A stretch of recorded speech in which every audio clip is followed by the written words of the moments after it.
Yes Mohan గారు, అంటే ఇప్పుడు వైసీపీ నేతల అక్రమ సంపాదనకు శాంతి బినామీగా ఉన్నారు అనుకోవచ్చు అంటారా? డెఫినెట్ గా మేడం, డెఫినెట్ గా. ఇప్పుడు దానికి క్లాసిక్ ఎగ్జాంపుల్ నేను చెప్తాను. ఓకే, చెప్పండి. నిన్న ఎఫ్ఐఆర్ కాపీలో మీరు చూస్తే పోతిరెడ్డి సుభాష్ అంటే అప్పుడు ఎక్స్ జీపీ, ఐ మీన్ అప్పట్లో వైఎస్ఆర్సీపీ గవర్నమెంట్ లో government leader for revenue Pothireddy Subhash అనే వ్యక్తి, ఈ అమ్మాయి విజయసాయి రెడ్డి. ఇప్పుడు నిన్న ఎఫ్ఐఆర్ కాపీలో ఈ శాంతి కాలింగిరిను పోతిరెడ్డి సుభాష్ కలిపి ఒక జాయింట్ అకౌంట్ ఓపెన్ చేసి ఒక లాకర్ ఓపెన్ చేసుకున్నారు యూనియన్ బ్యాంక్ ఆఫ్ విజయవాడలో. ఓకే. అది నిన్న నాకు ఎఫ్ఐఆర్ కాపీ చూసేంత వరకు తెలియదు. ఓకే. ఇప్పుడు ఆ పోతిరెడ్డి సుభాష్ నాకు ఏ సంబంధం లేదు ఈ అమ్మాయి తోటి అంటాడు. ఓకే.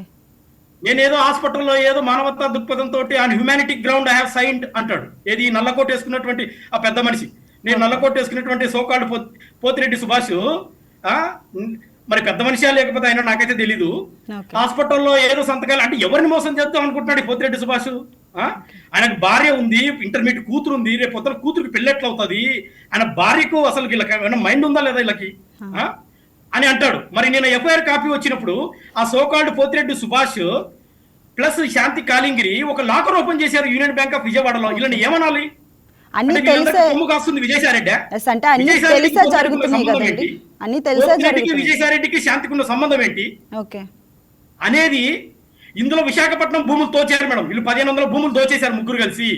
అందుకే నేను మీడియా ముఖంగా వైకే ఛానల్ ప్లాట్ఫామ్ వేదికగా నేను మిమ్మల్ని రిక్వెస్ట్ చేస్తుంది ఏంటంటే, సార్ చంద్రబాబు నాయుడు సార్, విజయసాయి రెడ్డి గారిని మీరు క్షమించొద్దు. మీకు బంధుత్వం ఉంటే ఉండొచ్చు, కానీ చట్టానికి ఎవరు అతిథులు కారు. మరొకసారి చెప్తున్నాను, మళ్ళీ మీరు 2029 ఎలక్షన్స్ కి రావాలి. కాబట్టి తప్పు చేసిన వాళ్ళు విజయసాయి రెడ్డి కావచ్చు, జగన్మోహన్ రెడ్డి కావచ్చు, మదన్ మోహన్ కావచ్చు, సుభాష్ రెడ్డి కావచ్చు, తప్పు చట్టం ముందు అందరూ all are equal before the law. కాబట్టి నేను తెలుగుదేశం కూటమి ప్రభుత్వాన్ని రిక్వెస్ట్ చేసేది ఏంటంటే, దీని మీద సిబిఐ ఇన్వెస్టిగేట్ చేయండి. సిబిఐ ఇన్వెస్టిగేషన్ చేసి విశాఖపట్నంలో వైఎస్ఆర్సీపీ గవర్నమెంట్ వచ్చినప్పటి నుంచి శాంతి ఛార్జ్ తీసుకున్నప్పటి నుంచి, పోతిరెడ్డి సుభాష్ ఛార్జ్ తీసుకున్నప్పటి నుంచి ఏమేమి జరిగిందో point to point, end to end పూసగుచ్చంటే మొత్తం బయటికి తీయాలి. అంతవరకు నా పోరాటం ఆగదు.